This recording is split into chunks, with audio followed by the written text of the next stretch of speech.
Hi, everyone. It's 7:30, but let's just wait a little bit as people pop on to our virtual forum. We're glad that you're here. We can't see you, but you can see us. Okay.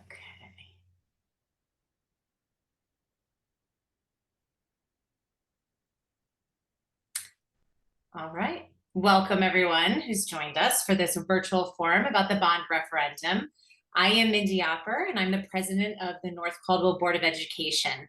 We know from board meetings that a virtual event often comes with a higher audience turnout.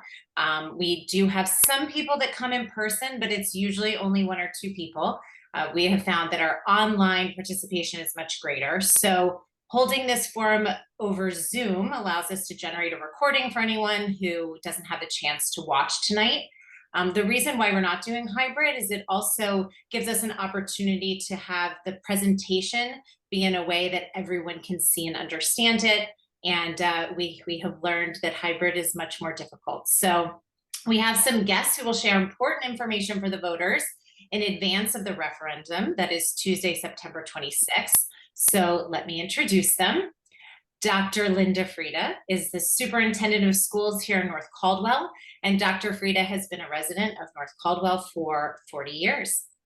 Mr. Michael Halleck is the business administrator for the school district. He handles all the money matters.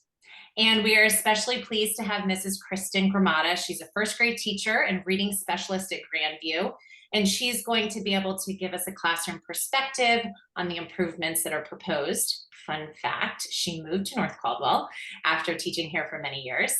Quite a ringing endorsement for us. The district's architect, Mr. Alan Barnett, is part of our panel tonight. He is no stranger to our residents. I think this is the fourth or fifth time he has presented information at one of our public meetings. So we look forward to hearing from you again. We have Mr. Tony Solomini is here, our bond counsel. He works with Willens, Goldman, and Spitzer as an attorney who specializes in public bond sales. And last but not least, we have Danielle Marino, a representative from Phoenix Advisors. That's the company the school district has used for all of the calculations that tell the community members what they can expect to contribute if voters approve the referendum. Okay. The Board of Education thanks all of you for being here tonight so the entire North Caldwell community can hear about the important vote in 2 weeks on Tuesday, September 26th. For those of you that have been on our meetings in the past, you know that transparency is an important value of ours. And so this is really a continuation of that. We're recording this forum so that people who can't join tonight will still be able to learn from it. So if you're out and about talking to your friends and people said, we didn't know this was going to happen, we really tried to publicize it as much as possible. The link for the recording will be posted at the website ncboe.org/referendum. Now there's a lot on the website, a lot of words, some pictures, but there's an FAQ page that breaks down the information in small pieces and all the dates and forms necessary for voting. So I really encourage you to go there after, hopefully you'll listen to us tonight, but I'm not a good multitasker, but at some point go to that page and it will answer a lot of your questions. And when people in the community have questions for you, it's a great place to send them. This forum is another of the many opportunities the board has offered for the public to ask questions. You can do that one of three ways. For all of these ways, please identify yourself with first name, last name, and home address, the same information that's requested when anyone speaks at our board meetings. First, this is the first way to ask a question. You can send an email to referendum@ncboe.org. That option would help us respond to your question later if there is information we need to research. So we will answer as many, and I think most questions as possible. If there's further research that needs to be done, then obviously we want to answer all of those questions with the most amount of information. Second, you can send a question through the Q&A function. If you move your cursor to the bottom of your screen, you should see the letters Q and A. Click that icon to click to submit a question. In addition to your name and address, please provide your email address in case we need to respond to you later. And third, you can use the raise hand feature and we will unmute your microphone. Again, we ask that you provide your first and last name and address. If your Zoom screen does not match your actual name and address, we ask that you update that before sending a question through the chat or raising your hand so we know who is asking the question. Okay. We're going to share a lot of information before we start answering questions. And we would like to concentrate the questions according to the topic. So if you send a question through email or Q&A, we may hold that question until we get to that topic in the schedule. Anyone who plans to ask a question aloud should also wait for the appropriate time in the schedule. Now that we've laid the groundwork, let's get started with information from people who really know our schools and who are experts in the kind of school construction work that can come from a voter-approved bond referendum. Dr. Frieda, please start us off by explaining why Grandview and Gould schools need more space. This is a main factor in the bond referendum. Over the past, I would say 8 to 10 years, our enrollment has continued to rise. Our district has tried very many ways to try to creatively use the space. But if you can look at the graphic that's on the screen, if you look at the gray line, our schools were designed for 585 students. Since 2018, as you can see, we are way over that. And the projections that we had from our demographer and our actual enrollment have been right on target. And it's continued that the population will continue to rise. So it's going up even without, we're getting a lot of inward migration from parents and members of our community who are purchasing houses here. So somebody like me who's been here for 40 years, I'd sell my house. Who's going to buy it? Probably somebody with with 2 or 3 children. And that's what we're finding. We're getting a lot of houses turning over. Also new construction, we had enrollment from that. We actually looked very carefully at ways that we could creatively convert space within our buildings to accommodate this extra enrollment. For instance, our library, we have broken it up to a small instruction space, a technology classroom. So, you know, the library is getting smaller, but the classroom, we had to have those other 2 classrooms. In Gould School, we have, as you can see from this graphic, we have classrooms that are two teachers are sharing. So they're divided by, you know, a bookcase, but 2 teachers are sharing. We try not to have the 2 teachers in the room at the same time, but that does not always occur. Sometimes the teachers are both in there, which makes it very distracting, which is another reason why we really need a lot of small instruction spaces, because this is, we have a number of teachers sharing rooms. We've also, kindergarten right now is having physical education in the corridor between the classrooms, which isn't ideal because that floor was not made for having phys ed, as you can see from this. So even if enrollment stayed the same, the way we teach has changed. So you don't sit in rows of desks anymore and just have information given to you. What they have found through research and best practices is that the children need to take the information that they are given in class, work collaboratively to actually understand and to use that knowledge in novel problems or in activities or in projects. We have a number of, and you need the space to do that. The more children you have in a classroom, the less space you have for collaborative learning. There also now, with the new standards, there's higher standards for music, technology, world language. All those classrooms right now, they need space. They need a classroom. World language does not have a classroom. She has to go to each room. Music right now is in a small instruction space, but she at any point in time could be put on a cart because we might need to recapture that space for small group instruction. And STEAM, which is science, technology, engineering, art, and math. We weave those into the classrooms. Those are all areas that you need to have collaborative learning and project-based learning. So we need additional classrooms at every grade level, and we'll be talking about that more from a teacher's perspective. We need dedicated space for STEAM, music, world language. We need dedicated space for smaller classrooms for specialized teaching and instruction. And our community, we've sent out 2 or 3 surveys in which the highest priority for our community members was small class sizes. And in order to keep the class sizes smaller, we do need more classrooms. And that about sums that up, Mindy.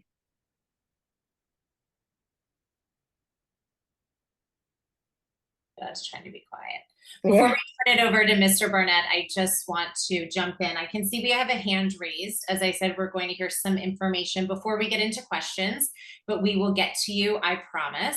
And before Mr. Barnett starts, we actually did have a question that was sent in a few days ago, and this seems like a good time to ask it. The question seemed to indicate that maybe the need for space is not just because of students who live here in our community. This person asked, how many students who live outside of North Caldwell attend our schools for special services? Dr. Frieda, can you answer that?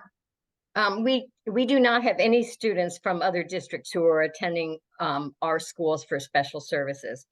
We do have 14 of our own students from our community who we have to send out to out-of-district placements because we do not have the specialized instruction space in order to accommodate their needs.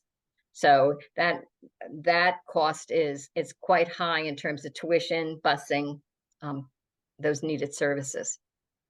But currently we have absolutely no other student other than North Caldwell students in our schools. Okay, thanks, Dr. Frieda.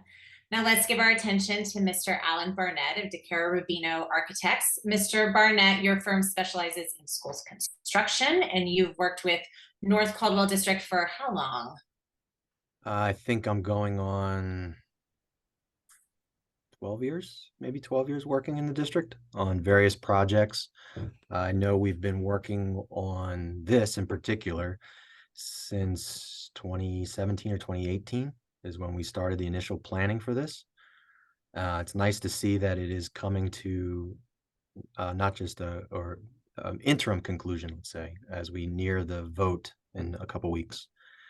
What I'd like to do tonight is walk everybody through quickly the scope of the project at both schools. I believe a slide is going to come up with Gould School first. There we go. I just want to jump in real quick just to tell people who are on tonight, because many of them may not have been to our meetings in the past, but you have given this presentation a number of times to the Board of Ed and for whoever was able to attend. So what you are seeing tonight, those of you that are logged on, this is the presentation that we have seen, but we felt it was important to share it with you. For some people, it might be again, and for others, it might be for the first time.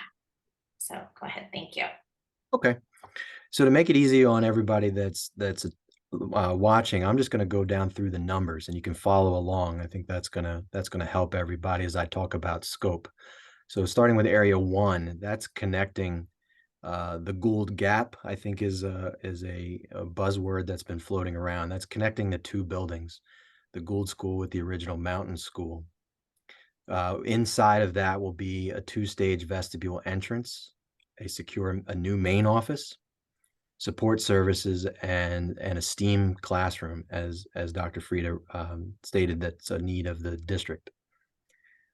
Number 2 is a new small group instruction space. So what we're going to do is we're going to reclaim the existing entrance to the building, to Gould School, and a small little expansion to allow us to pick up a small group instruction.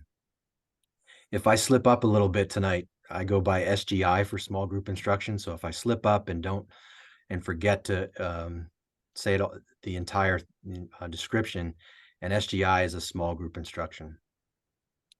Because of the population increase, item number 3, the cafeteria needs to be expanded to allow for more students during a lunch period. Item number 4 is that's the new multi-purpose room with a stage, storage, and another small group instruction SGI room. That's located up at the end of the hallway, so it allows for continuity of academic spaces And I'll talk a little bit more about that when I get down into item number 7. What you're seeing right now is just a quick rendering of what the multipurpose room could look like once we really get into the design.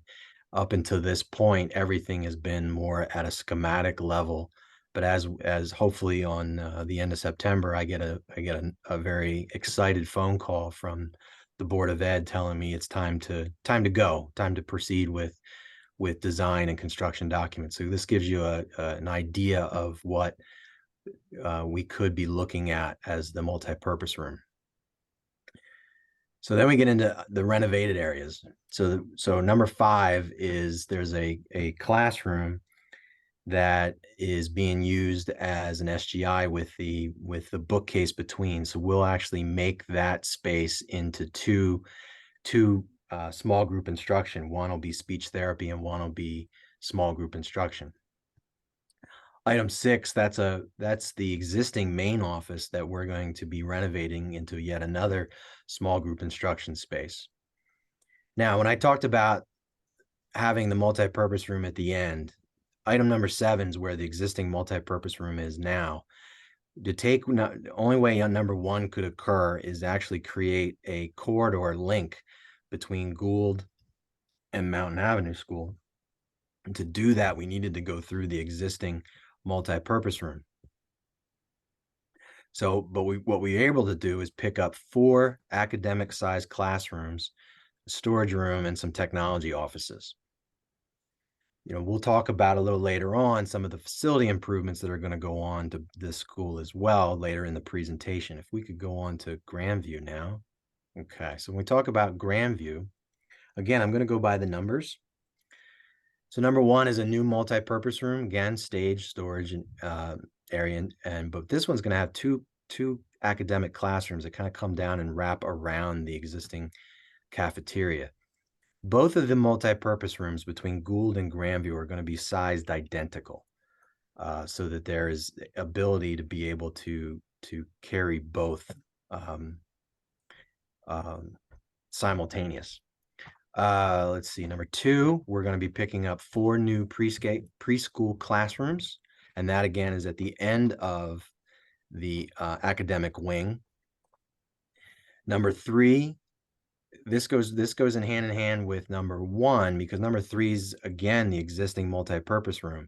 We're able, by locating the multipurpose room on the plan north up at the end by the cafeteria, we're able to pick up 6 classrooms for some for small group instruction, occupational and physical therapy suite, and 2 small resource rooms.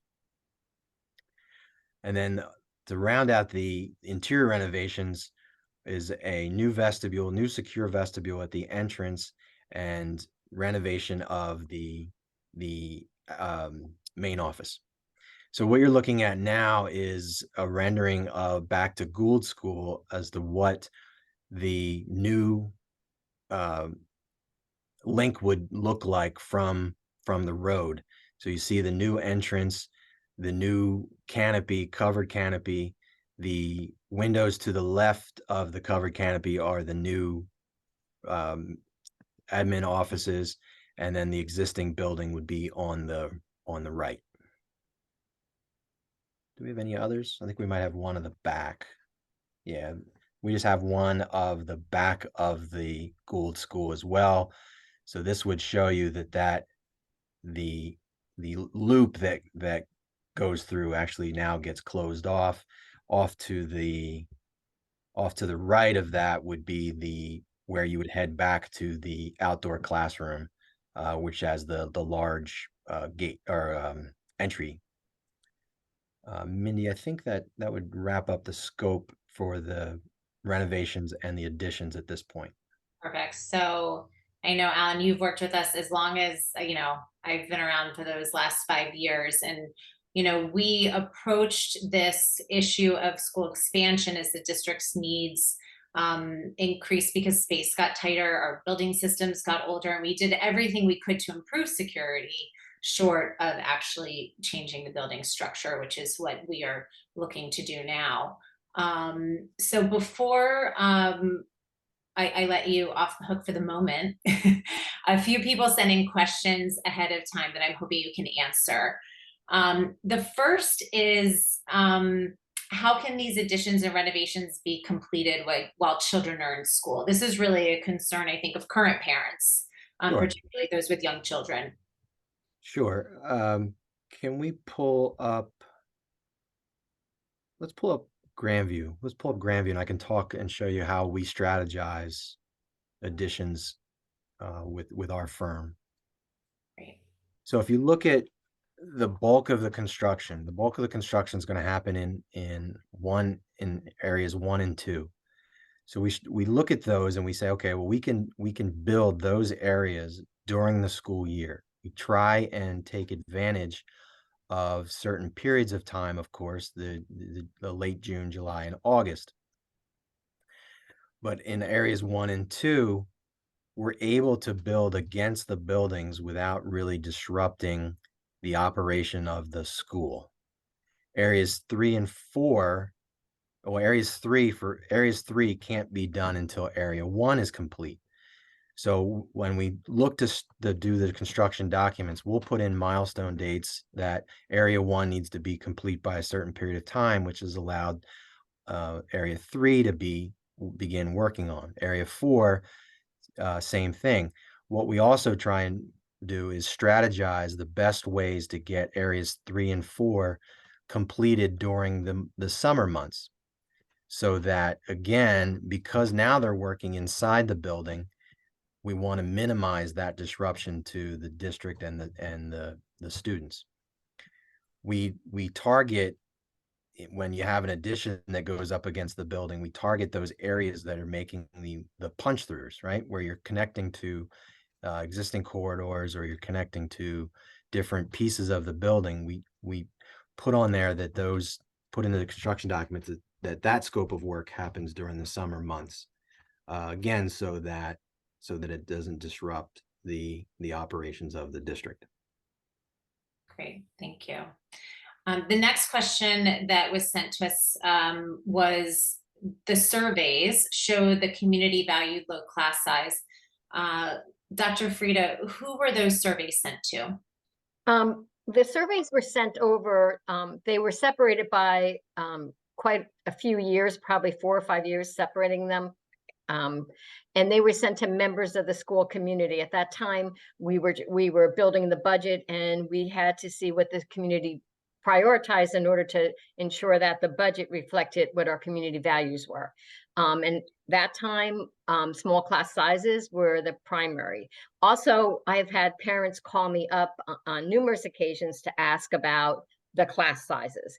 Everybody starts to become really concerned when the class sizes are going 20 and above.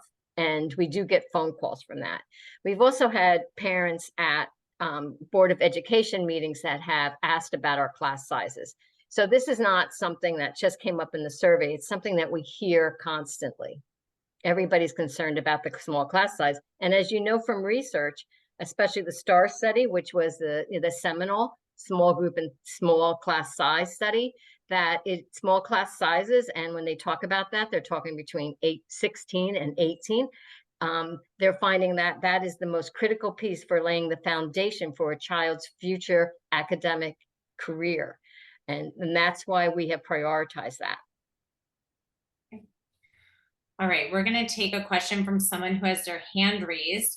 This is where I'm going to ask for a little bit of patience, because I am not entirely sure, excuse me, how Rita is going to be able to answer this question, how I unmute her. So here we go. She's currently muted. Rita, we might have to come back. Here we go, Rita. How are you? Good. Okay, so I have a few questions. Can we start with just one, because we have a lot of questions in the lineup, and then I'll put you back in the line. Does that work? I'll write your name down so I remember. Sure. Thanks. So the survey went out with small class sizes. Perhaps we should have asked the question, what is a reasonable student-teacher ratio? Because I understand some classes are co-taught, they have aides in them. So for example, you may have 3 adults in a classroom with 25 kids. In addition, I had asked, what is the actual number of students in a math class after students are pulled out for services? Okay. So thank you so much for your question. I'm going to put you back on mute, I think. And that sounds like a Dr. Frida question to me. Actually, it's not strictly a student teacher ratio in those in that scenario. We do have co-taught classes. Some are in-class resource where the teacher stays in, but they will be focusing on the students that are IEP directed. So they're giving attention to those students. In the other scenario, there is a pull-out component, and they may be pulled out for reading and language arts, but be in for math. So the actual student teaching ratio can fluctuate over the course of the year and over what the child's IEP calls for. So it's really Can I difficult. interrupt you for 1 second, Dr. Frida, because we might have some people who don't have children who had IEPs. So can you just explain in like 1 sentence what IEP means? IEP is an individual education plan, and students who have are eligible for special ed and related services all receive an individual education plan. And so when they go into the classroom, they have specific goals and objectives that have to be met, which means that that co-teacher in the classroom will be focusing on those goals and objectives that have to be met. Again, we try to have a very fluid co-teaching model, but the factor is, it's not like, oh, there's 2 teachers and there's only 20 kids, so it's 10 to 1. It just doesn't, it's not an easy factoring for that. And you know, Kristen could probably talk more about it because she's had that situation. And the class sizes generally, if they're pulled out, we keep our resource center classes small, so maybe 3 children are pulled out, but when the classroom is at 21 or 22, 3 children coming out, we're still at 19. Mrs. Gramata, hopefully when we get to your section, maybe you can just make a note to address what the effect of that. Sure. Okay. So we have a question from Sherry London of 108 Mountain Avenue. Her question is, by joining the 2 buildings of Gould and Mountain, you will be taking away the student drop-off area. How are you planning to address that? Is this an Ellen question, a Dr. Frida? Well, we work closely with the police department, the North Caldwell Police Department and Town Council. So if we do take away that that looping, then we would have to have different plans for how drop-off and pickup would be on Gould Avenue. And the chief of police, Chief Strodoff, is aware of that. And Town Council, we've been talking to Town Council about this probably since 2017. So it's not anything that we haven't been thinking about. And I believe it was last summer, we had Mr. Barnett come in and meet with various stakeholders in the district and outside the district. So we met with the police department, the fire department, the custodial staff. So all of that input was sought out ahead of time. And we have amazing partnerships with those people to make those decisions. The second question is from Barry Levitt at 5 Andover Drive. What is the current offering of preschool at North Caldwell? Right. All children who are preschool disabled, and that would be a child who is eligible for special ed, they receive services. We have integrated preschools, which an integrated preschool, we have typical peers and students who have specific goals and objectives. Right now, we offer 2 threes classes in the morning and 2 half-day classes for 4s in the afternoon, and we have a full-day class for students who require that level of services. So, and that we have a lottery system for our integrated preschool. So 20 students from our community, generally we have 10 in the 3s and 10 in the 4s. Great. And I have someone in the Q&A who's going by AA. If you could please put your name, first name and last name and address, that would be great. and then we will get to your questions. Okay. So thank you, Mr. Barnett. And as we said, we will go into more details very soon. I just want to take a break to remind people how to send us questions. We're taking questions by email. So send those to referendum@ncboe.org. And I'm not just repeating myself, more people have logged on since I gave these directions the first time. So I'm sure Mrs. Gramata and Dr. Frieda can tell you that instructions have to happen multiple times for people to know what's going on, even adults. The second way is you can send a question using the Q&A function. And after we get through some more information to be presented, we'll call on people who use the raise hand feature. As a reminder, questions must include your first and last name and your address. This event is being recorded and the link will be posted on the website that is dedicated to the referendum. That's ncboe.org/referendum. I learned today that people don't say backslash anymore. So now you all know what I know. Okay, our next panelist will give us a real classroom perspective. Mrs. Kristen Gramata has worked for North Caldwell Public Schools. Do you want me to tell how many years? Does this for 22 years? She's a first grade teacher, a reading specialist at Grandview School, and somewhat of a local celebrity because, as I said, she lives here. So you see her, you know, on the soccer fields.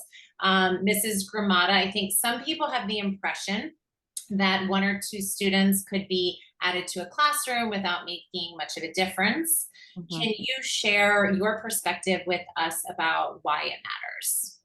Sure. So coming kind of at you as a community member, as a teacher, and as a mom, I have a child at Gould School and I have a child at West Essex. And first and foremost, when I think of just add another child to the classroom, I think of my own children, and I would never really group my child as just another child. It's what that child needs. One of my children might need more one-on-one attention with organization. One of my other child might need more of emotional support. So just by saying, just add another child, especially in first grade, we're getting students from Montessori schools who need a little help acclimating to our classroom environment, students from different towns that are used to a different curriculum. So just that is just saying, just add another student. It's not, I don't think anybody would say any of their kids is just another student. So that being said, when I do have a new student that requires scrambling for a desk, going up on our stage, finding one that matches, I like when they match, finding a chair, finding room for their backpacks, you have to integrate everything that they have into your room and make sure it fits. And so I've seen, you know, when we were going through COVID, I had 14 kids in my room. And even though people would say, oh my gosh, that was the most difficult time of teaching, I got through the most curriculum I've ever gotten through, and it was less time of the day. So it's amazing what just an extra pod of kids, 5, 6 children, you know, that extra social emotional support you need to give them, the one-on-one attention. So yes, just 1 or 2 students does really impact the classroom. And interestingly, I was here 20 years ago for the before, during, and after of the original referendum that I saw. And it kind of turned Grandview School from this cute little, when I first started teaching, I felt like it was this suburban little off-track school, to this school with such modern technology, an amazing wing for that, an amazing kindergarten wing. So taking that and now expanding 20 years later, of course, we need more room for technology. We need to upgrade everything, just like in your home. 20 years later, you need to configure how you set up your room. It's not the same at all as I had done 20 years ago. So again, as Dr. Frieda was saying, we used to have a lot of rows. I would put up my projector, put my transparency down and write in my expo marker. That doesn't even exist anymore. So now we have smartboard technology. And although all of this technology is amazing and enhances the classroom, you can't have children sit too close. You can't have children sit too far to the left, too far to the right. So as I was saying, there's a sweet spot in the room where you really need to pay attention to grouping your children in this one spot. And that's a little bit different in the past 10 years or so. So that's something to take into account of less is more. So if we do have an extra group of children in the back, they might not be getting as much as they could be from my presentations. Also, as I was saying, we still need small group instruction. I still need my U-shaped table in the back of the room for small reading group instruction. I'm doing all my beginning of the year instruction. So anytime you would pass my classroom, I have multiple groups going on at the same time to assess my kids, see where they're from. I have several from out of district. I need to make sure we're all on the same page. So I still need that space as well. So there are some things you just can't change, and we work with it. And, you know, as teachers, and any of you that are listening that are educators, know that teachers are magicians. You could give me 50 kids, I could fit them in my room. They would not be getting any of, you know, what I would want them to be getting if I only had 14 children. So we could do anything you would want us to do, but the outcome would be completely different. So that one-on-one attention, and especially post-COVID here, is absolutely huge. That social emotional component. You talk to any parent, that's the first thing they think of is, how are they adjusting? Is everything going well? How are they with friends? It's almost less on those scores than, does my kid come home skipping and happy? Are they having a great time in school? And also to do that, we integrate all of that buddy learning together, the STEAM, the STEM, the making sure, you know, day one, I had them working in buddy groups, manipulatives, making friends, laughing, giggling, you know, taking pictures, sharing with the families, that everybody was integrating well. To have that extra space is amazing. So I think, you know, just 1 or 2 children, yes, it does make a big difference. And can you talk a little bit about the question we had earlier about co-taught classes, and how Dr. Frito is talking about that the co-taught class doesn't necessarily correlate to teacher-student ratio, and how that dynamic works and kids getting pulled out? Right. It's not a simple math equation of 20 divided by 2 is 10 with this teacher, 10 with this teacher. Sometimes, you know, if you're walking by a co-taught classroom, you'll have the main teacher or one teacher teaching math, while another teacher maybe hovers around making sure everybody's staying on task. Especially if a child has an IEP, you want to make sure that you're honoring that IEP and that everybody's following along. Maybe somebody needs more transcription and a teacher needs to kind of help them with notes on the side. Also, if there's an aide in the room, I think a lot of people think of a pre-K aide where it's a classroom aide and they're helping all of the children all the time. Sometimes our children need a one-on-one aide, and so they'll be helping maybe one child out of those 22 children in the room, 20 in the room. So it's not necessarily 3 adults in the room divided by the 20 children there. It depends exactly on what's going on in that room. What are the IEP state? And yes, it's supposed to be a very fluid teaching model, but it's certainly not, we're not dividing and conquering that way of saying 10 and 10. Got it. Thank you. Mm-hmm. We're lucky to have teachers like you. So thank you so much for being dedicated to working around space issues and still delivering excellent academic programs. We really appreciate it. It makes me think of a question that I've heard around town, and I think it's appropriate to bring up at this time. People have done some quick math and assumed the proposal for 20 additional classrooms means 20 additional teachers. So Dr. Frito or Mr. Halleck, can one of you or both of you speak to that quick math? Sure, no problem. It's easy. It's not as easy as saying 20 classrooms equal 20 teachers, but most likely this would mean additional staff for North Caldwell. This would be true even without adding classrooms. Every year we're looking at the needs of our students and adjusting our staffing to tailor the needs of our students, because we pride ourselves on our academics in North Caldwell. Most likely, the way we have figured, it'd probably mean about 7 teachers, 1 per grade level. Right now, several teachers are sharing classrooms. So you have like an area like the ATP room where you have multiple teachers sharing the same space, which those students need some more specialized instruction, and they have the distraction of other students in the classroom taking away from their instruction. Also, too, the district has a goal to make every effort to fit these increased staffing costs in the existing operating budget, because we know this is very important, and we're planning for these things because we know it's coming down the line. Dr. Frito, do you have anything to add to that? No, I just think that it's important to note that right now we do have teachers sharing rooms. So our goal is to have every teacher to have their own classroom. Right now, world language doesn't have a classroom. STEAM and STEM do not have classrooms. Our ATP teachers, which is academic tutorial, it's really basic skills, they're sharing rooms.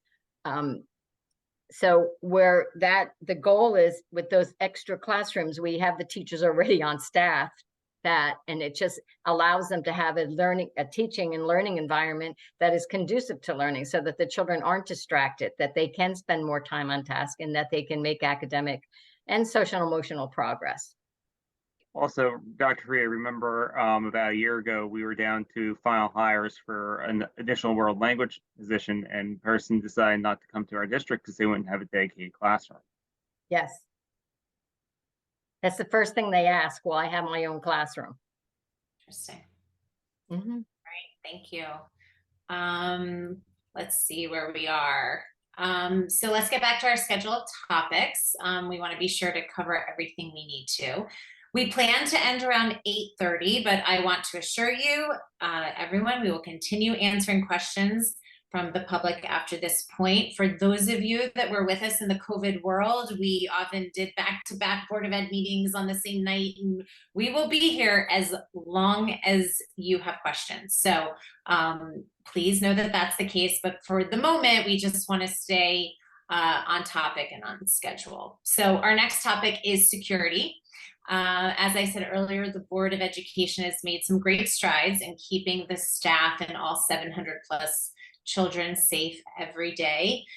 We've done what we can without actually altering the structure of the building.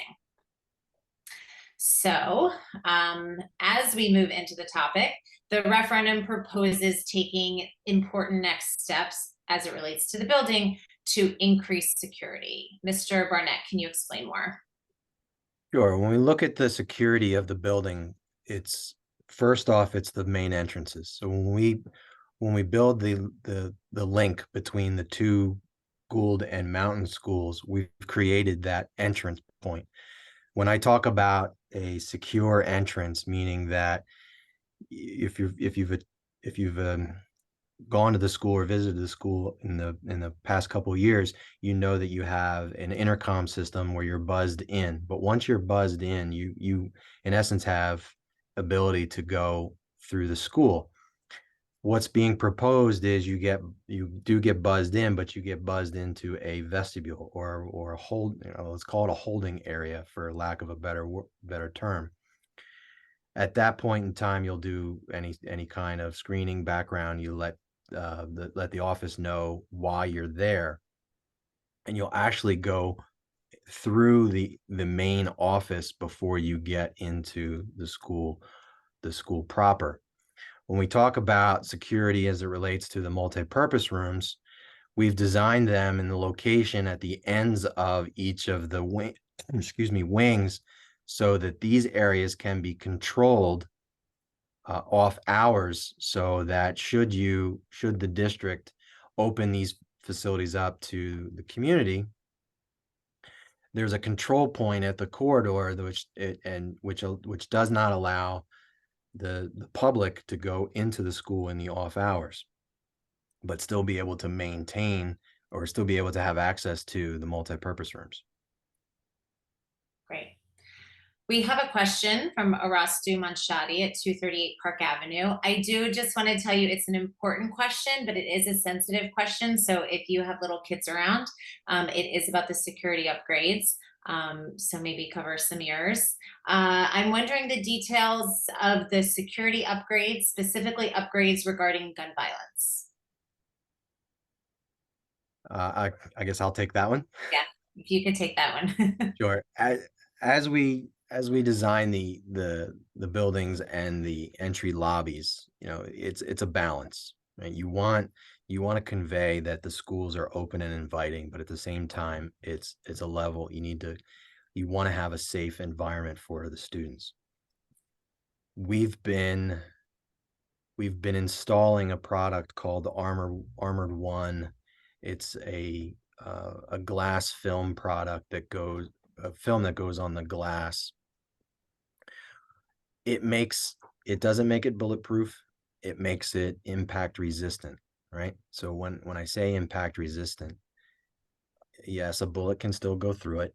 But what is deemed failure, right? Deemed failure is a 4-inch diameter hole. And that 4-inch diameter hole would happen after I believe it's either 6 or 12 minutes. They've done numerous studies on the shootings that have occurred and what is the typical response time for first responders, and that has been less than 6 minutes now we can also look at, as we get into the design, you can also look at true bulletproof glass. We can look at bulletproof glass, but that gets very, very heavy, which you need to reinforce the window frames a lot more. It also gets very costly. Wall construction, we've done a myriad of different things with wall construction, including Kevlar backed gypsum panels, so that from in between the security vestibule and the main office to truly allow to minimize the impact of gun violence. Those are the three main procedures that we use. And again, it really goes back to a dialogue between the district and myself as to what level they would like to have implemented. I think that kind of sums that up. And we, of course, also consult with the local police. I don't know if that's what you were going to say, Dr. Frieda, but go ahead to chime in. I was just going to say, I would like to thank the NCPE because they did pay to have all of our windows in the school have that protective film, which was our first step in one of many. The multi-purpose room will be able to be locked off from the school. To me, this is critical in this day and age, because at nighttime, we want to make sure that no one is wandering through our buildings. By having the multi-purpose room allows the community to be able to use it and still allow us to have the safety that we need to ensure that our schools are safe in the morning and that, no one was in the building. So we have that secure. That's and I like the fact that the multi-purpose rooms can be used for a number of things and recreation. It would be nice to have a place to have an assemblies and to have projects be showed to the parents, and the ability to be able to keep it disconnected from the school at nighttime. I think that's a huge bonus for us. Also, having it at the ends of the building instead of smack in the middle of the buildings makes it easier for parents to be able to access it easily from the parking lots. And it's not inside the building per se. Also, these multi-purpose rooms will be able to be disconnected even during the school day. So when parents are in the building and the doors are open to have them in for an event, we don't have to worry about someone that has a malice to come into the building from that point. So that's very important too. It's not even just, it's daytime and nighttime. Great.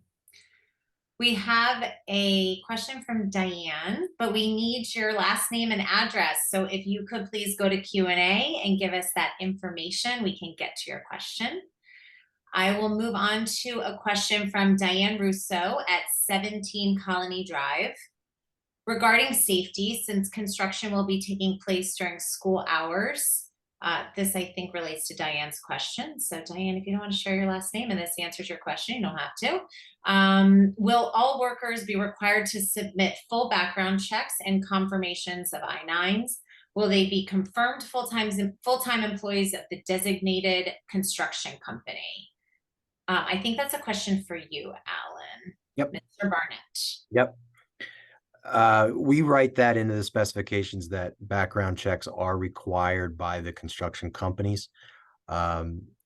We will also have a number of other security procedures in place that all construction contractors will need to check in on a daily basis. You'll have to wear an ID badge. There are a number of things like that we've done in all of our projects. It gets written into the when I say specifications, meaning the documents that the bidders are going to bid on. I like the fact that you're asking this level of question at this point, but we're about a year away from knowing the contractor that'll be on the job. Okay, great, thank you. Just a reminder to AA, we want to answer your questions, so please be sure to go to Q&A and put your first name, last name, and address. All right, so Mr. Barnett, we're back to you officially, although we've gone to you many times. If you could tell us about the kinds of projects we've been calling must-do maintenance. Sure. It's important for voters to understand that we can get state funding for roofing, heating, and air conditioning.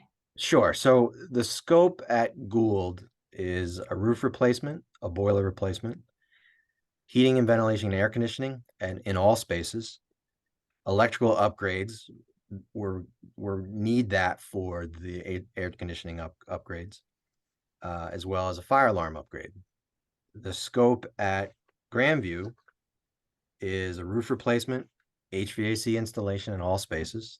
I believe there are some spaces at Grandview that have that, so we'll just be adding to it, as well as a boiler replacement. Now, when we talk about the funding, and I think we're going to get into that later on in the presentation as well, but just to kind of talk quickly about it, the referendum went out for debt service aid. So that means the state is going to give debt service aid money to North Caldwell over the term of the bond.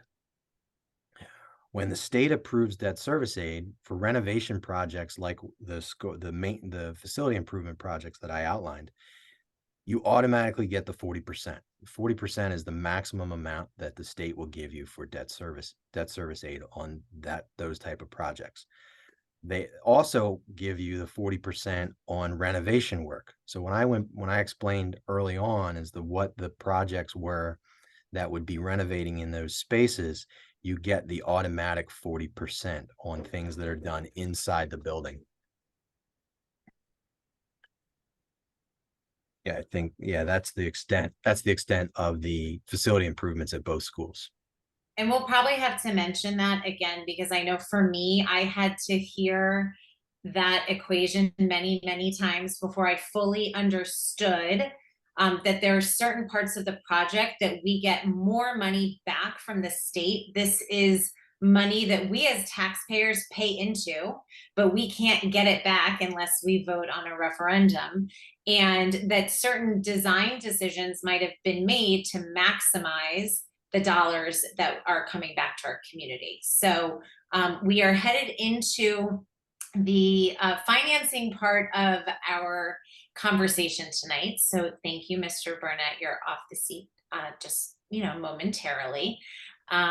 We are going to hear from our financial advisors to help develop the three-part funding strategy for this proposal. So in addition to our business manager, Mr. Halleck, who is in district with us, I want to reintroduce and do a better job with his name, Tony Salamini and Danielle Marino. They have been important guides for North Caldwell Public Schools. I think that this will be a really helpful section for everyone. For many of us, we've had the benefit of hearing this numerous times. So if this is your first time hearing this, I'm glad that it's been recorded so you can go back to it. So we're going to start with Mr. Halleck. Can you outline the three-part funding strategy, and Mr. Salamini and Ms. Marino can add their expertise? Sure. This whole planning process has gone back since before 2017, when we started talking about the idea of a referendum and the different avenues on how we could fund this for North Caldwell. The whole project is proposed at a little under $51 million. We are going with a three-part funding package. This is probably the best option for the taxpayers. The first part is we're using a specific type of debt aid, state aid called debt service aid. This will contribute to about 20% of the costs, or about $10 million. This is the money we're talking about, where people in the state pay taxes, and this money can only come back to the district when they pass a bond referendum. So for North Caldwell, this slice of the pie comes out to be the $10 million, or about 20% of the project costs. The next part of it is about the district plans on contributing $5 million in capital reserve funds. This capital reserve funds is money that the district has put away for regular maintenance and smaller scale renovations over the years. Over the years, we've done projects like the Gould Media Center, the Gould Art Room, with money that was in capital reserve. This is similar to your household budget where you put money away in anticipation of repairs down the road. This money has already been collected through taxes, and the district plans on contributing the $5 million, which was about 10% of the cost. Also, by using capital reserve funds within the referendum, we get more in debt service aid.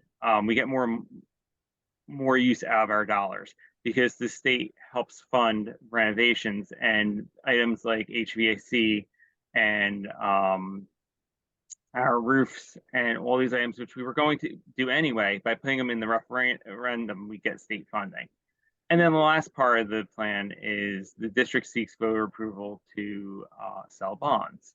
When we do this, we get upfront funding to pay for the long-term improvements. It could be looked at when someone renovates their kitchen, they take out a loan. For us, we take out bonds. Over time, property taxes would pay down these bonds. So homeowners would pay for them only while they benefit from living in North Caldwell. And the local tax share on the average assessed home of $790,000 is $895 per year for the average assessed home. Great. And Mike, if I can just piggyback on that, I think the important thing for your residents to realize is that this debt service aid is only available if the referendum passes. For these projects, the roofs, the general renovations that have to be done, if the referendum doesn't pass, these projects still need to be done, but then the burden would be 100% on the taxpayers. And in a community like yours in North Caldwell, you don't get a lot of state or federal funding. So this is kind of one of your opportunities to really maximize the amount of aid you get from the state. And when the voters go and vote either by mail or at the ballot, the way the proposal question will read is you're authorizing $50.9 million worth of projects. You're authorizing the use of that $5 million from capital reserve. So the district will only be issuing $45 million worth of bonds to fund about $51 million worth of projects. And, I get to work on a lot of referenda in the state. Your district administration and the board has really done a good job of squirreling away money in its capital reserve and contributing it to the project. There's not a lot of districts that do contribute that much money in capital reserve. So I think your administration and your board should really be commended for their fiscal prudence to really put that much money away and contribute it towards the project. It's been part of our long-term plan because we really feel that we don't want to have to keep going out to the taxpayers to fund additional projects that we should be maintaining on our own. Here's a question for our financial advisors. What is the amount being borrowed? I know, Tony, you just said it. So if there's anything you think you want to say further about that, I understand where the question comes from because we would be making a $51 million investment in our schools, but state aid would pay more than $10 million and the district's capital reserves would pay $5 million. Yeah. So the district's ultimately going to issue $45 million worth of bonds, and they're going to get debt service aid on that, both on the principal amount and on the interest amount based on the eligible costs of the projects that Alan kind of discussed before. So in order to get the aid, you have to issue the bonds, and then the state gives you the aid based on the eligible cost of the projects. Okay. And Yeah, I go just ahead, Ms. Marino, if you could talk about how you calculate the numbers to come up with the tax impact, that would be helpful. Sure. So as we discussed, we'll be issuing $45 million worth of bonds, and that's over a 30-year term.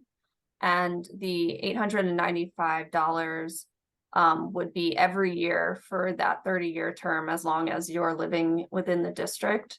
And that is on the average assessed value home of $790,000. There's a few ways to look up your assessed value of your home, which can differ from the market value, the actual sale value. You can either look at your tax bill, or the district has provided a link on their website for you to look up your home's value to help calculate what your tax impact would be. And so we used a 30-year term, and we also have used a slightly conservative rate to come up with the $895. So that's also includes the debt service aid that both Tony and Alan had been referring to earlier. That is net of debt service aid. Great. And we have a question that is ideal for this topic. Jack Lipkin of 15 Cypress Avenue asked, what does the estimated $895 per year tax increase for 30 years for each homeowner include? Is it all costs associated with the renovations, such as operational costs for hiring additional teachers, including teachers' health benefits, which we did answer a little bit, we can talk about again. It is important to note, Mr. Lipkin continues, the $895 figure is based on an average home's value. So in many cases, the actual increase will be significantly higher.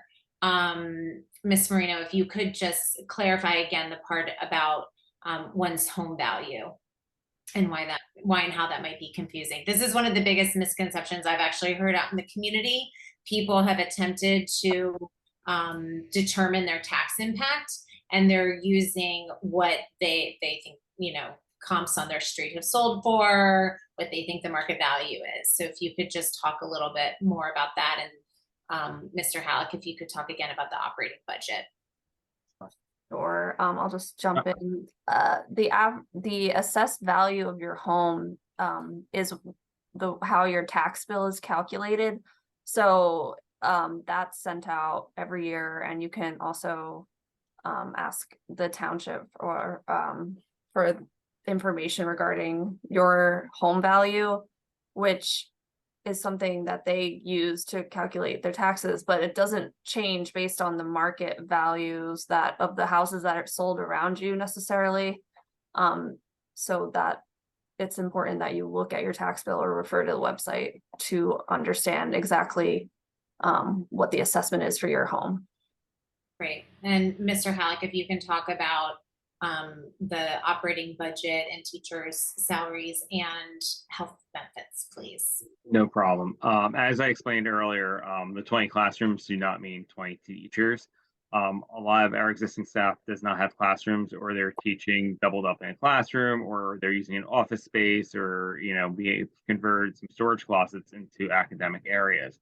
It's not ideal. So those teachers would get their own classroom. We're looking at most likely it'd probably be about 1 teacher per grade level, which is 7 teachers. With that, we're hoping to be able to put that within our operational budget. Our goal is to maintain our academic excellence and our small class sizes, and we're doing everything we can to do that. Great. All right. And Mindy, can I just add to that? Absolutely. That's why you're here. Okay. So the bond authorization just covers the hard and soft costs related to the construction. For any of the costs that Mike's talking about for your teachers, the health benefits, that's all within the board's general fund budget, which is capped by a 2% local tax levy cap. So, you know, if there's that large of an increase in teachers, other things would need to be cut in the board's general fund in order to stay within that 2% cap. But there's 2 different budgets here, and for the bond issue, we're strictly talking about the hard and soft costs associated with the design and construction of the actual building. Also, too, within the operating budget, we should see savings within energy, because with new boilers, they will be much more efficient than the existing ones. Also, you'll see most likely a decrease in facility repairs, because right now we've been repairing things to keep things afloat. By doing the referendum, you're going to update these things, and repair costs should go down. All right, Rita, I promised I would get to you, and I'm going to come back to you because your hand's been up for a while. We wanted to give some other residents a chance. So we'll unmute your microphone now so you can ask your question. But Rita, if you could just state your first name, last name, and address. I don't think that we got that last time. That would be helpful.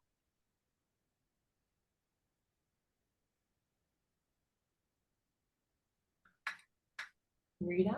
Oh. Here we go. Hello? Yep. Hi, Rita. Hello? How are you? Okay. So Rita Lodato, 21 Windridge Drive. Great, thank And you. should I give you all my questions at once? I think just start one at a time and then we'll circle Okay. back to you. We'll get to everything. Okay. But I want to give other people a chance. Yeah. So I guess I wanted to know it seems like we're talking about surveys and things that were done 2017 and 2018. How has the scope of work changed from 2017, 2018, when the original budget was around $30 million? And two, what about overruns and extra time? Where is that factored in? Right. The budget, the project going, with supply chain issues, it's going to be delayed, and who's absorbing the cost of overruns? Sure. So the first part of the question, I'm going to hand over to Mike Halleck. And the second part of the question, I believe I will hand over to Mr. Burnett.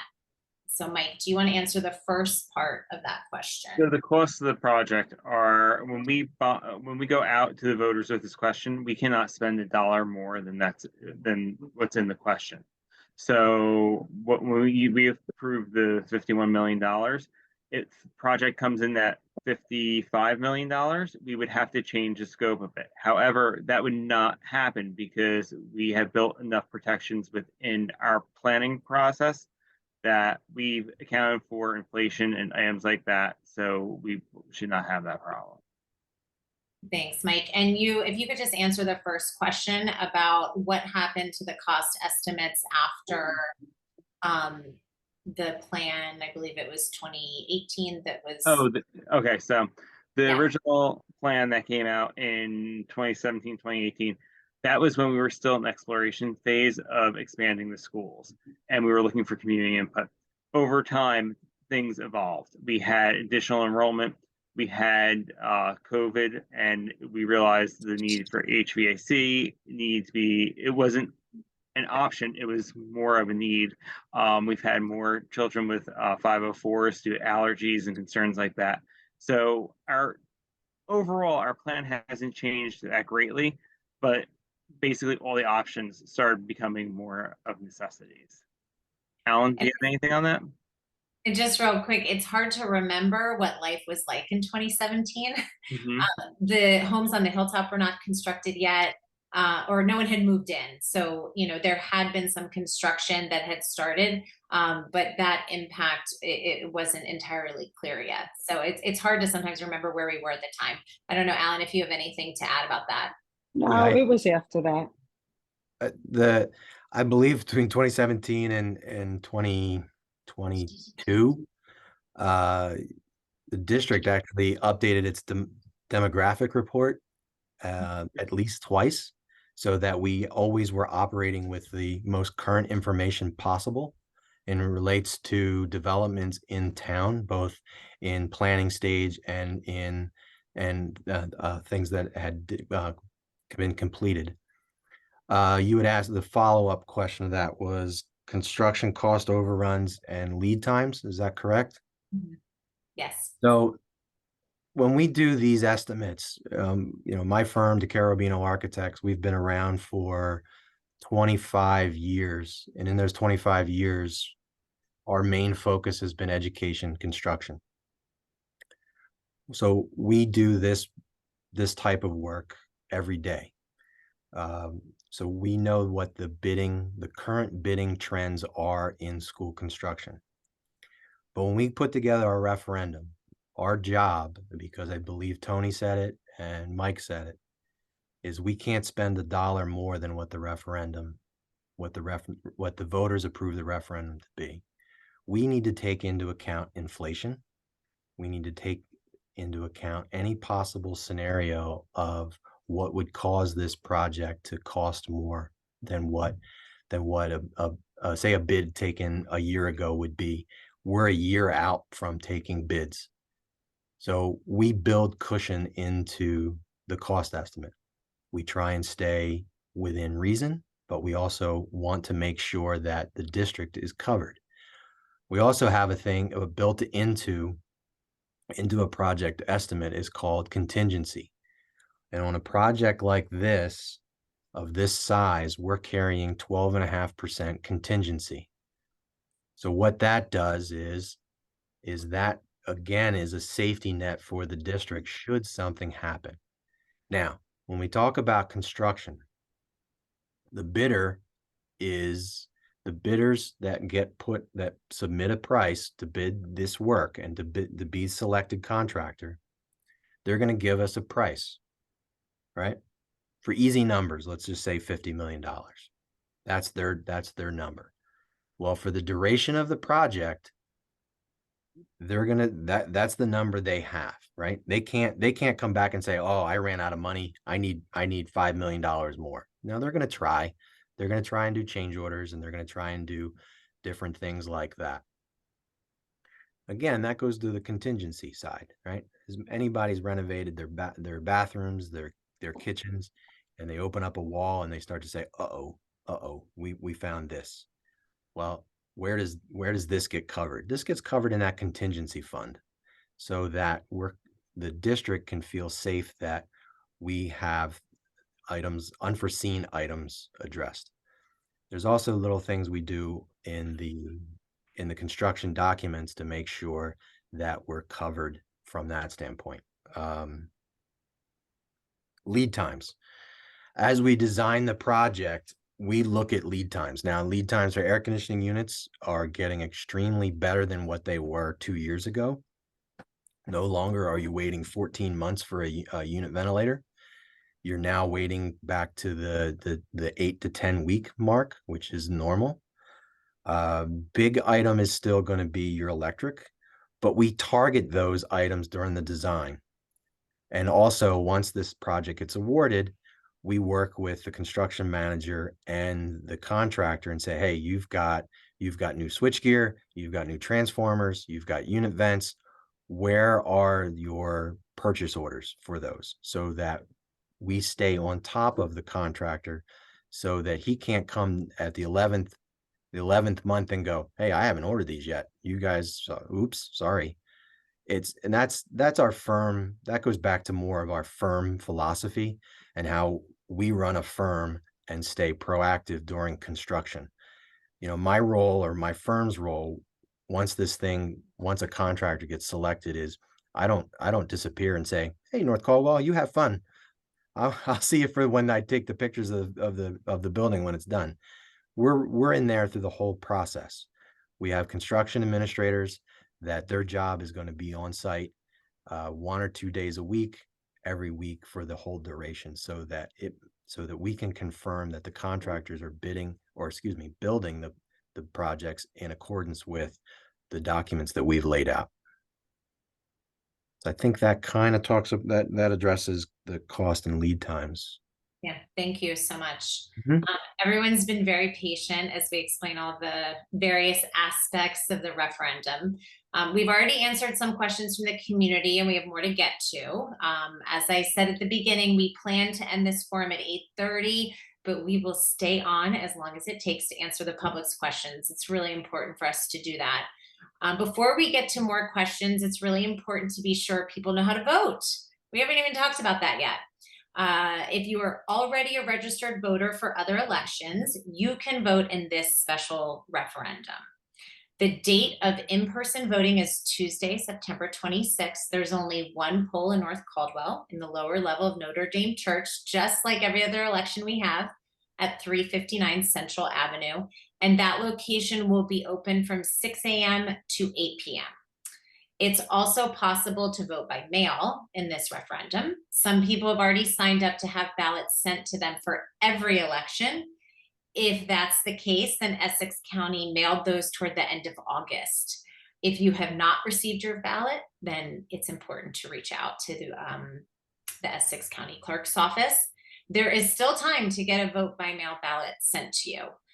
If you're nervous about being able to make it on the 26th, I recommend doing that. Getting a vote by mail ballot starts with an application form. That form can be received in the county clerk's office by Tuesday, September 19th, if you want a ballot mailed back to you. It's important to restate that the application has to be received by September 19th, not postmarked. It has to be in the county office by that date if you want the county to mail a ballot to you. Okay. After that deadline for a ballot to be mailed, there are options for driving to the county office in Newark and handling this entire process in person. You can fill out an application, get a ballot, and turn in the ballot all at once. If you have a vote by mail ballot, there are 3 ways that you can submit it so that your opinion counts in this referendum. You can send it back to the county by getting it postmarked by the day of the vote. That's Tuesday, September 26th. You can hand deliver your marked ballot to the county clerk's office, or you can drop your mail-in ballot into the county's designated box at Borough Hall. That's 141 Gould Avenue. One way that you cannot submit your mail-in ballot is by bringing it to the polling place at Notre Dame Church. The in-person polling location cannot accept mail-in ballots. Okay, great. We will continue with Q&A. Caitlin Marvin from 221 Small Avenue. During the referendum meetings, we have heard that the community is asking that multi-purpose rooms accessible after hours. However, we haven't heard directly from users. Also, I've seen that the rec center is scoping an upgrade to their own facilities. How do we know that there isn't overlap in these projects? Dr. Frieda, can you speak to this? Sure. While community use is a huge benefit to our residents, we have not heard anything from Rec that, they would not still need to have our facilities. They're usually running multiple things at once. So that is still going to probably be something that they need. However, community use is not the main reason why we need new multi-purpose rooms. We need more classroom space, not just for phys education, but we need a room where the classes can put on class plays. They can demonstrate their projects and have the parents in. And also when we have indoor graduation or any type of event, we need a space that we can have it in. Right now, our current multi-purpose rooms are really quite small. So while community use is a huge benefit to our residents, it's not the only reason why we really want these multi-purpose rooms. Great, thank you. And this question was sent in by email. What if the referendum fails? Good question. As a board member, I know what a long process it has been to get to this point of having a referendum 2 weeks from today. I can actually hardly believe it. I have been on the board for 8 years. So it is unbelievable to think that we are here. Mr. Barnett, can you tell us what kind of process we would be facing if the referendum fails? Sure. If it fails, the board would come together to decide how much they would want to prioritize the various pieces and if they would want to go back out for a referendum. Now, to do that, it means that the process with the Department of Education starts all over again. And that process takes about 9 months to a year to get revised drawings down to the state of Department of Education. They review the drawings and also the cost estimates. What you also need to do is strategize on the voting times. There's only 5 times per year that you can go for a referendum vote: January, March, September, November, and December. So we would need to talk to the district and decide what is their target on that, and then work backwards from that. But you're looking at least a year process from September of this year, 2023. Right. And there are some communities in our area where referendums have failed.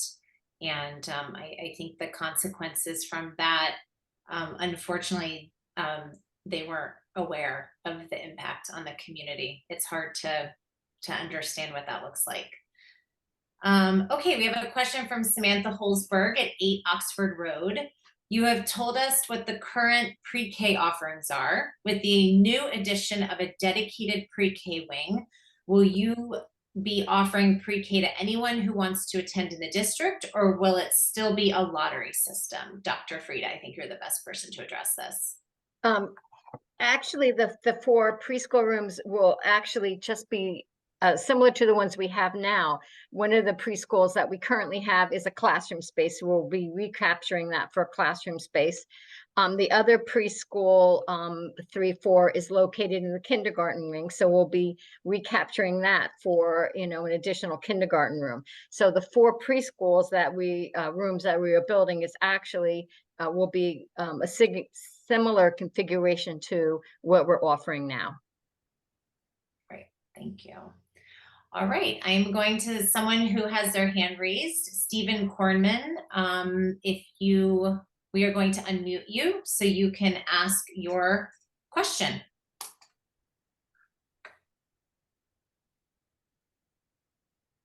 Or we're rather activating you. If you could unmute yourself, I think is the process.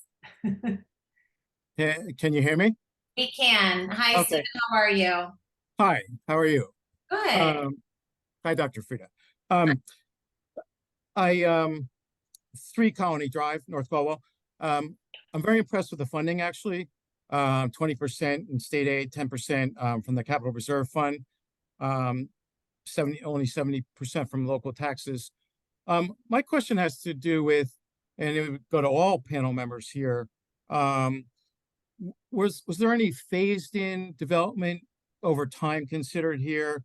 And essentially the question is, in your opinion, are all these capital improvements necessary or needed at this time? For example, 20 classrooms, and were there any reductions in scope considered prior to coming forward with this referendum? Thank you, Stephen. I appreciate it. I think that is a question for Mr. Barnett and Dr. Frieda. You can kind of, and maybe Mike Halleck as well.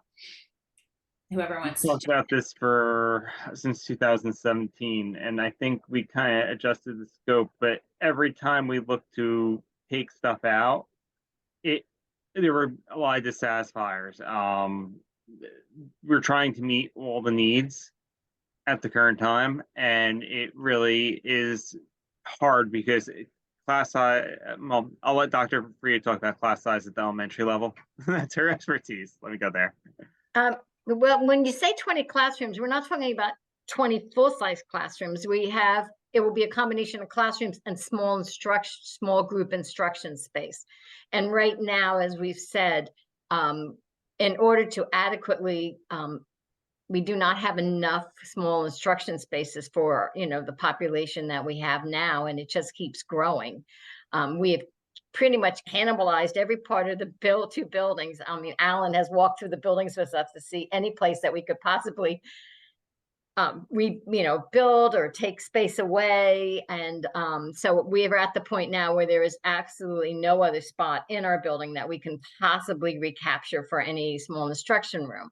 So we have teachers who do not have their own rooms, they're sharing rooms. And it has posed a problem for us in terms of hiring. As Mike has said before, you know, a world language teacher, you know, we need another world language teacher, and we thought we probably would have a second one. And she just, as soon as she found out she would not have a dedicated classroom, she said she took another position. So it's not 20 standard classrooms. It will be the classroom, so we can have an additional classroom at each grade level, but also small instruction spaces, and also dedicated rooms for the STEAM and STEM, which, you know, the children, especially to be ready for the future with how all of those projects are integrated, they need that dedicated space, a space for a music room, which we don't have in Grandview right now, and also the world language room. So those are the classrooms. And every time and also right now, our physical therapists, occupational therapists, are sharing a space, a very small instruction space. So you can go in at any time, and all 3 of them might have, a individual student they're working with, or 2 students, And it's not the ideal situation. It's certainly not something that I, as a community member, and I have lived here for 40 years, would ever expect to be seeing in our schools, in our elementary schools that are so important to build the foundation for the child's success in the future. Great. Just to kind of add on to that, when we talk about the facility improvement scope, since we started this planning, we've actually done a couple of facility improvement projects over the time. Well, we roofed the Gould School. We did window replacement at the Gould School, and those were originally back then to be included in the referendum, but we were chipping away at certain pieces. I believe you also asked about kind of like prolonging and doing things more over time. When you have an opportunity to do a bond referendum and get the debt service aid that you're getting from the state, it's financially better to do it all at once, as opposed to breaking it out and doing a little bit each year through capital improvement money, where you do not get the state aid of 40%. Great, thank you. We have a question from Mr. Jack Lipkin of 15 Cypress Drive. Asked a question that's easy for me to answer. I love these softballs. He wrote, at the top of the meeting, you indicated this is a transparent process. To that end, how many residents attended tonight's meeting? We cannot see that information. So you can't see that through the format of the Zoom webinar, but I'm happy to tell you that the number of participants has ranged from about 75 to 85. That's in addition to the panelists. And of course, we're always happy to see such interest in the community to learn about our schools and this proposal. And I mentioned at the top, but I will also mention it again, a recording of this will be available. We will be sharing this on our social media. Hopefully you can share this with friends. If you have found this valuable, please pass it along to your friends. As you can imagine, it's challenging as a school district to have access to everyone in town. We've partnered with the borough. For those of you that are on the text alert system with them, they said this might be how you heard about this this forum tonight. They sent something out to the broader community. We sent a mailing that went to every mailbox in town. So it's really important to us that people see this information. Okay, we have a question from Yuri Galick of 6 Hamilton Drive South. Is there an itemized hard and soft construction cost schedule for review? Mr. Burnett, can you tell us about the process of getting to that point? Sure. There is as part of the Department of Education state submission, we have to submit what's called a 130 and a 131 form. That's part of every project in a school facility that goes down for facility improvements. Inside of that, there are a number of categories that we itemize the construction. So you have two things, as you said in your question. You have the hard costs, and then you have what's called the soft costs. So the hard cost is just like what it sounds. It's the hard construction. The soft costs, they're your fees. They're your architect and engineering fees, your bonding and legal fees, construction management, test and consultant, environmental permits. I mentioned earlier construction contingency, and then you have a couple of loose items or other items, loose furniture, technology, and reimbursables. That makes up your soft costs. The state limits that soft cost to 30% of the hard cost. So when you can kind of do the math is what that equates to. That's how you come up with the total project cost for each school that gets submitted, reviewed by the state, and approved. Great, thank you. Jack Lipkin of 15 Cypress Avenue. West Essex may hold a referendum in the future. The fate of the land at Greenbrook Country Club remains unknown as far as the impact to residents, which could increase the number of students at all schools in North Caldwell. Why should we consider a referendum for Gould and Grandview schools now without having all facts in hand? Mr. Halleck and Dr. Frieda, I know you've answered this numerous times in the past, but this is a great opportunity for those who have not been able to hear it.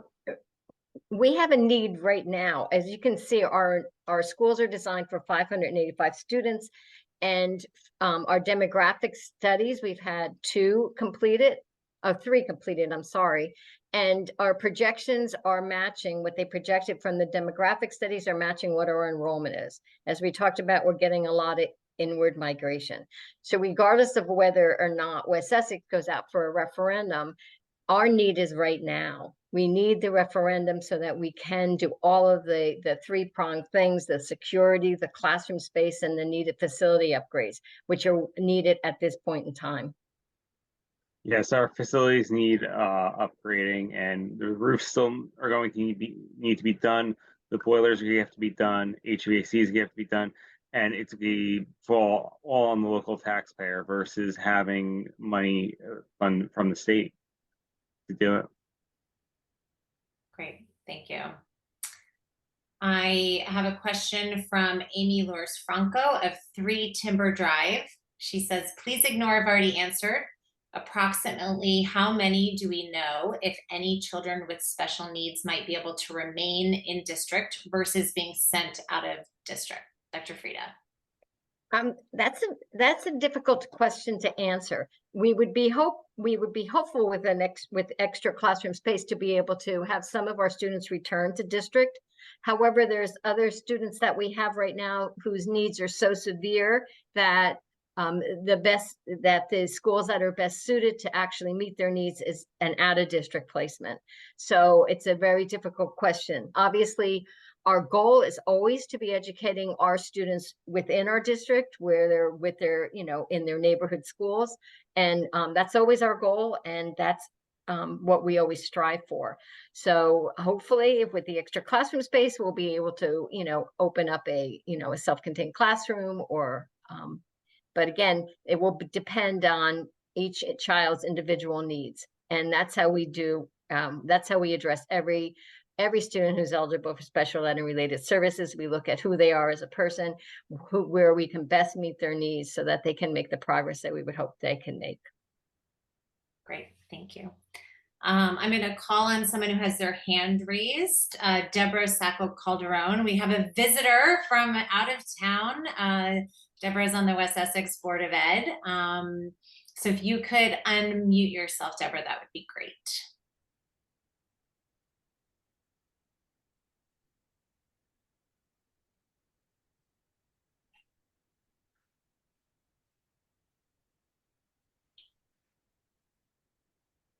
Can you hear us?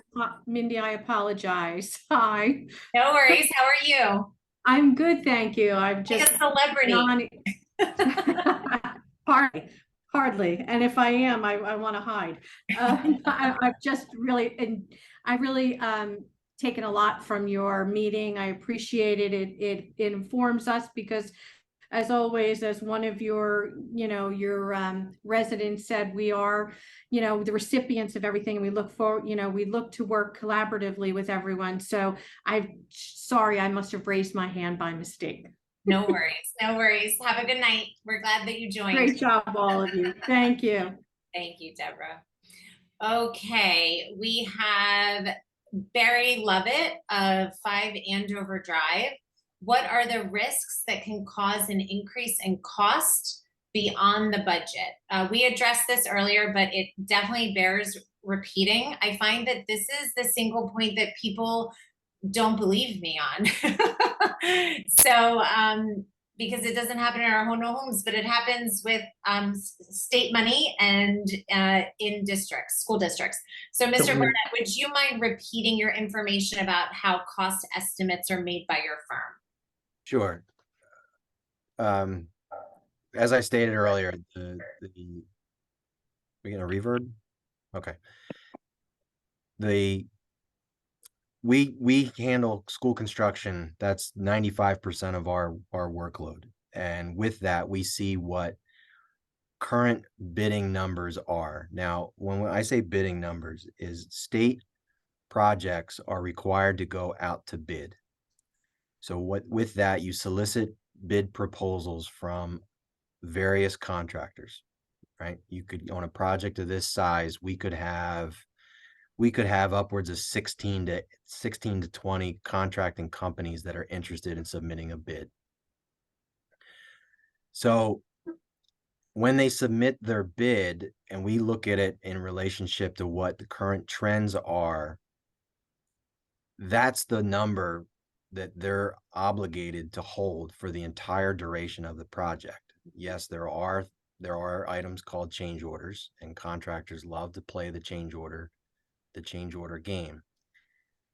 So we look to, in our experience, we look to limit and mitigate the change orders as best we can. And with that, when we do the cost estimates and that gets submitted to the state, and as I mentioned earlier, there's construction contingency, and in these two projects we have 12.5%, and that's part of that soft cost that I talked about a little while ago. So we have that contingency to cover anything that could come up as a change order to the project. And again, we factor in when we do these cost estimates, knowing, especially in a referendum scenario, knowing that we're a year to 2 years away from when the bidder is going to submit his bids. So we are seeing costs per square foot come down. They're not coming down, pre-COVID yet, but they are coming down in the market sector. I mean, Mindy, also to put people's kind of, I guess, put them at ease, it's actually a criminal offense for the business administrator to authorize spending more than was approved by the voters from any source of funds. So to supplement the bond project from any source of funds, additional voter approval is necessary. So I'm fairly confident that Mike probably looks very nice in orange, but I'm sure he's not looking to risk his license and his career to overexpend a capital project. No. I'm a color, Tony. I can assure you of that. Yes. Right. I believe my exact words to someone the other day were, it's literally illegal. It's illegal. It is. We can't do it. Okay, so we have another question from Diane Rousseau of 17 Colony Drive. Is this going to be one large bond? If so, why not separate bonds for the projects broken down by need first, example HVAC, or let the community vote on the different projects rather than the full project? I think Mr. Barnett can address this, and perhaps Mr. Solomini can add information about the process of selling bonds. Okay. If we let the district, if the community goes out for multiple referendums, as you have to remember that there's 5 opportunities to do that, 5 opportunities over the course of the year. And each one of these referendums would have to be an individual approval from the state. So you're taking what this process is, say 1 year, and adding time along the way as you decide what projects get done when. Is it going to be one large bond? Yes. This project is you're going to go out for one project, the construction of the two facilities, and renovations of the 2 facilities. It's ideally going to go to one contractor, so that you do not have 2 different contractors. But that again is a conversation that we're going to have with the district, as well as with the construction manager that gets brought on board. Tony, you may want to talk about the impact of doing separate bonds. Sure. So there's a financial cost. Every time you issue bonds, you have to pay a rating agency, you have to pay all the professionals. So there's additional cost of issuance with every issuance of bonds. So the way your financial advisor has planned this out now would be one bond sale. if the market were to change in the future, could potentially the board decide to have separate sales potentially, but the way it's contemplated currently is to sell all the bonds at one time. I'd just like to add on to that. It's also beneficial for the school district to sell all at once because a larger par amount brings in different investors. If you were to break this down in smaller pieces, you might not receive as much interest in the bonds, which would then affect the interest rate that the district would receive. Great. Danielle, if interest rates changed in the marketplace after we issued the bonds, is there anything the district could do to save money on that? Sure. So after the bonds are issued, we'll know the rate, and the board does have the ability to refinance bonds in the future, and most districts do in fact refinance their bonds, especially ones of such a long term, such as 30 years. And therefore you'll be able to get a lower rate similar to how you would refinance your mortgage. You'd be able to do it, and it would save the district money every year going forward. Actually, North Caldwell did that when they did the kindergarten renovation over at Grandview School and add that wing on, and I think it was 2003, 2004. In about 2009, I want to say, when the rates were very favorable for bonds, we were able to refinance and save taxpayers a lot of money on that. Great. Thank you. All right, Rita, we're back to you, my friend. I know you said that you had a third question.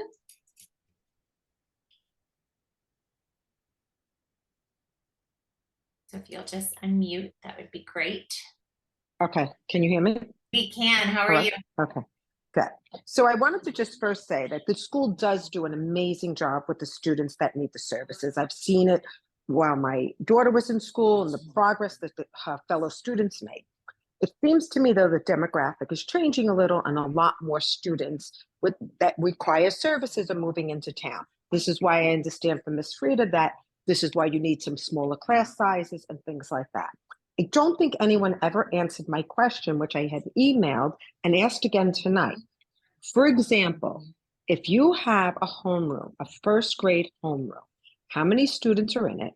And two, how many students are in the class for actual core instruction, meaning math and reading? Because I do know a lot of children are pulled out for services.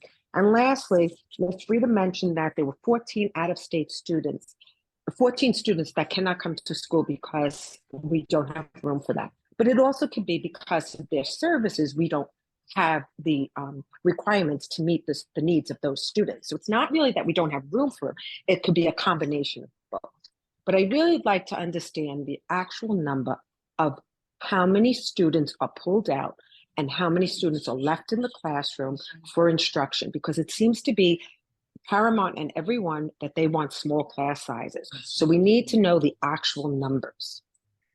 Thank you. Thanks, Rita. Before, I think this is a question for Dr. Frieda and Mrs. Gramada as it relates to how it's not necessarily a simple math equation of how many kids are left and teachers in, but we will, Dr. Frieda, if you could answer that question, that would be great. And then Ms. Gramada, if you want to pop in with anything you have to add. We have 5, let's take first grade. We have 5 first grade classrooms and therefore, and of those 5 classrooms, 3 classrooms have 1 teacher in them. 1 classroom will be a co-taught in-class resource, which means that the students are there throughout the entire day. The other classroom might have, I would say at the most, 4 children who are pulled out for reading and language arts, but then they're back in the classroom for all of the other and math, and they're back in the classroom for all the other subjects, science, social studies, handwriting, spelling, all of those are back. So it isn't a simple equation. Right now, the class sizes for first grade, it depends on the enrollment. We have some grade levels that have 111 students in it, and we have other ones that have less. But I would say, are you running you're running 20 per classroom right now, Kristen? Right. Around 20 per classroom, and all of my kids are my kids, so they don't go anywhere. But 20 to 1 is not terrible. No, but then last year they might have had 22 in it. As I Yeah. said, each The second grade grade level is has a heavy this different year. enrollment. And depending on the birth rate or the inward migration of who bought the houses, we get that. But overall, our numbers have been creeping up. We used to run 17, 18 max to a classroom. We're now running anywhere from 20 to 22, which, as we said, it's not just the numbers in the classroom, it's also the space involved, because you need to have another desk in there. You're taking away from the areas that you can actually do projects in or have small groups. You also have to realize that we have the smart boards, which you can see in every classroom. The smart boards have a cone of vision where you have to make sure that every desk is placed so you can actually see the smart board. Otherwise, you have children who are at a disadvantage. So it's not just a simple matter of, oh, we have 22 kids, let's put 22 desks in. There's a lot of logistics involved in that. Great. Thank you. All right, we have a question from John Noto, 38 Deer Trail Road. It's a multi-part question. What is the bond interest rate for this project, and is it a fixed rate? With high inflation and high interest rates affecting the project, why now? Ms. Marino, can you cover that topic for us? And then there's a follow-up. Also, has the Board of Education explored all available funding options, including state, federal, and private sources, and have they engaged with elected officials? So let's start with you, Ms. Marino. Sure. So as of the time, we've estimated the rate to be a 4.3% over the 30-year life of the issue. However, we won't know the actual rate until after the referendum passes and the bonds are sold. And that will happen by the end of this calendar year, assuming the referendum passes. Just to talk briefly on interest rates in the municipal bond market, it is quite different from where mortgage rates are. The short-term rates are high because of the Federal Reserve. However, the long-term rates are at a historically average level. So the rates really aren't significantly higher than we expect them to go in the next couple of years. I hope that answers your question. That's great. Thank you. And then the second part of, have we explored all available funding options? Mr. Halleck, is this something that you can address? It might be a little bit of a Mr. Barnett question, but I think it's mostly you. No, it's okay. We have tried to get state and federal funding. We are getting that service aid. In the past, we've gone for regular ROD grants, which are regular operating district grants. I got those to do the security cameras, the door controls. We've used them for roofs. We also did for the Gould building to fix all the brick on the structure. So anytime there's anything available, we try to go for it. There are not a lot of funding sources for North Caldwell. We usually don't meet a lot of the requirements due to the population. So that's kind of where we're at. And have we engaged with elected officials? We work very closely with our elected officials in town. We have been talking to the mayor and council, no matter who they are, over the last several years. We've worked hand in hand with them on several issues as it relates to schools. And as Mr. Halleck said, we have looked into other funding options, and we are in fact receiving state aid. Yeah, Mindy, if I could just add to that, when it comes to state projects for the Department of Ed, there's two funding sources available. One is the debt service aid, which you're currently getting at 40%, and the other one is, like Mike said, is what's called a ROD grant. Now, ROD grants came out in 2008, I think another round in 2009, and then again in 2012. And what that is a very limited amount appropriated to them. There's another round that came out this year, but those projects did not take into account some of the work that we're doing. So it also came out after we submitted for the debt service aid, and you're not guaranteed a ROD grant because, like I said, they only appropriate so much for that. Now, the debt service aid is there's a better chance of getting debt service aid as opposed to a ROD grant. So we went down and pursued that avenue for the district. Great, thank you. Okay, we did have a question. They didn't get their name and address, but I will ask it because I think it's an important question. Has the required environmental impact study been completed, in particular related to the new hardscape areas, including new parking lots? Mr. Burnett. At this time, no, the environmental impact studies have not been completed. That's our typical process, is we do not do them up front, as we try to minimize the cost incurred by the district prior to a referendum passing.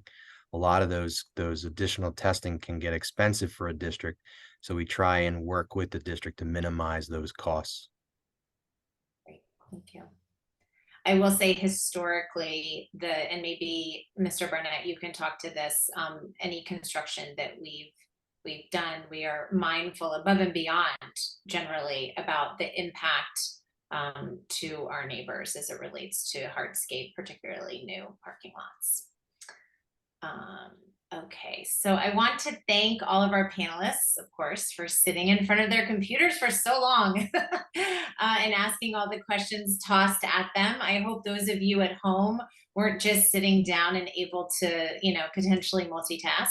I want to thank you to the 85 members of the community who took time to listen tonight and submit questions. As we've said, this forum has been recorded, and that recording will be posted on the referendum website. That's ncboe.org/referendum. I beg you, please, please, please share it with your friends. Encourage them to vote either by mail or in person. All the information that voters need is on that website: dates and deadlines, forms, the poll time, and location. So I'm going to give you an easy way to digest some of this information. It's an amazing website, and it has all of the information that you need. As I mentioned, there's an FAQ page, which I think is very helpful.